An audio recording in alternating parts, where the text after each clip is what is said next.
Ada apa sebenarnya dengan tanggal 1 Januari? Ada apa sebenarnya dengan malam tahun baru? Nah, kenapa kaum muslimin begitu bergembira dengan datangnya malam tahun baru? Mereka rela begadang, mereka rela menghabiskan harta mereka, uang mereka untuk ikut bergembira, yang padahal kegembiraan ini, hari raya ini adalah hari rayanya orang-orang kafir. Mereka yang berhari raya, kaum muslimin yang kemudian menjual pernak-perniknya. Mereka yang berhari raya, kaum muslimin yang kemudian menjual kembang apinya. Bukankah ini sebuah kehinaan? Tapi kenapa kita tidak menyadarinya? Kita mengorbankan agama kita untuk kemudian memenangkan agama orang lain. Ustaz, itu kan cuma sekedar kegembiraan. Apa salahnya? Kita katakan kalaulah dia murni sebuah kegembiraan, maka tidak ada permasalahan.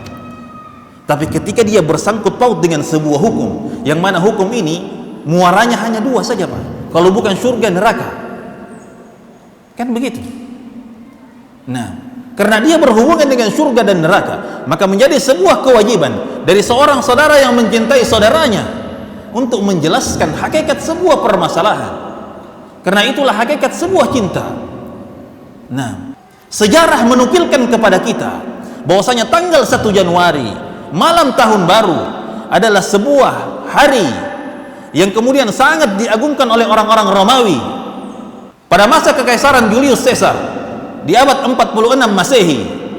Julius Caesar menetapkan tanggal 1 Januari adalah hari di mana mereka harus mengagungkan dewanya yang bernama Janus. Siapa dewa Janus ini?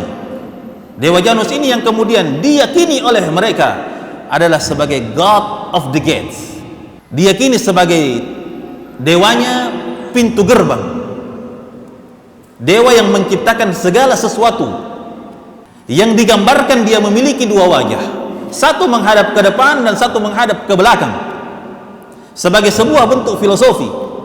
Wajah menghadap ke depan untuk menyongsong sebuah masa depan, wajah yang menghadap ke belakang untuk kemudian meninggalkan masa lalu. Sama yang kemudian didefinisikan dengan tahun baru. Tidak ada perbedaan. Nah, siapa nama dewanya? Dewa Janus, yang disembah oleh orang-orang Romawi. Nah, penyembah matahari, penyembah dewa-dewa. Apa hubungannya dengan agama Yahudi? Hubungannya dengan agama Yahudi, tanggal 1 Januari ini dijadikan oleh orang-orang Yahudi sebagai hari yang kemudian mereka yakini sebagai hari yang disebut dengan awal Hisya, awal tahun, yang mereka meyakini di dalam ajaran mereka hari itu adalah hari di mana Allah memerintahkan Ibrahim alaihissalam menyembelih putranya yang bernama Ishak. Allah telah bantah itu, yang disembelih bukan Ishak melainkan Ismail alaihissalatu wassalam. Apa hubungannya dengan orang-orang Persia, orang-orang Iran? Sejarah menukilkan kepada kita bahwasanya tanggal 1 Januari dijadikan orang-orang Persia yang hari ini disebut dengan negara Iran adalah hari yang mereka sebut dengan hari raya Nairuz, yang mana sejarah telah menyebutkan Nairuz ini terjadi ketika kemudian Persia dipimpin oleh seorang raja yang bernama Tumarat. Sepeninggal raja yang bernama Tumarat digantikan oleh seorang raja yang bernama Jamshad.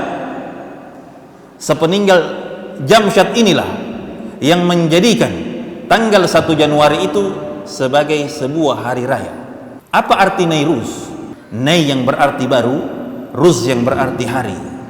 Ketika digabungkan apa maknanya? Hari baru. Dari sejarah ini teman-teman sekalian, maka Anda sudah bisa menyimpulkan bahwasanya malam tahun baru tanggal 1 Januari itu sangat kental, sangat erat hubungannya dengan sebuah keyakinan yang kemudian mendasari keyakinan orang-orang Romawi, keyakinan yang kemudian didasari oleh para orang-orang Yahudi, dan keyakinan yang kemudian mendasari keyakinan orang-orang Persia. Kalau Anda telah memahami sejarah ini, maka Anda bisa menarik kesimpulan dengan sangat mudahnya bahwasanya hari raya tahun baru ini bukan bagian daripada Islam. Maka kenapa Anda harus repot-repot untuk mengorbankan akidah Anda?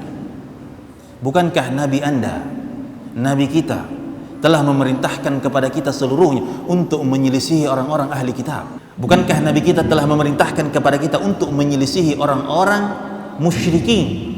Di banyak hadisnya Nabi SAW menuntunkan kepada kita khalifu al-musyrikin, khalifu ahli kitab, selisihi orang-orang musyrik, selisihi ahli kitab Yahudi dan Nasrani.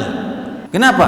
Karena pengikutan seorang hamba Allah yang mengaku beragama Islam dengan orang-orang musyrikin secara lahiriah akan melahirkan kecintaan kepada mereka.